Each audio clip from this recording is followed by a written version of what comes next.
Hi, so this is Digital Reflective video number 2. So when becoming a teacher, you're definitely going to get students and families from different backgrounds who have different belief systems. So it's important to always keep an open mind. One of the things that could be very different from me and the family could be their religion. So my religion could be completely different than theirs. So I think the best way to approach this is to always keep an open mind and always be respectful to them.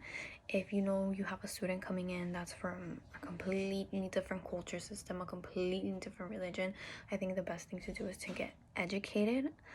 As an educator, get educated and see what's the best way to approach them, to communicate with them, to keep an open relationship with them without being offensive or anything like that.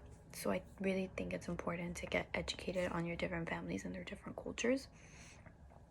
It's important to always be aware of their family dynamics, that way nothing goes wrong.